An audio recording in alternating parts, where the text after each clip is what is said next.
اگه بتونه یه جوری مادرشو راضی کنه چی؟ مدرسه‌تون خیلی دیر شده.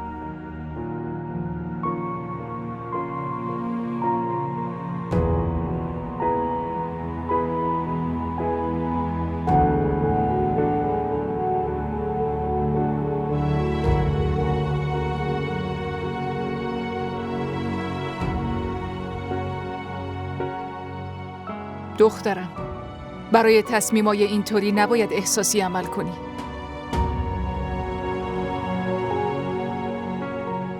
مامان،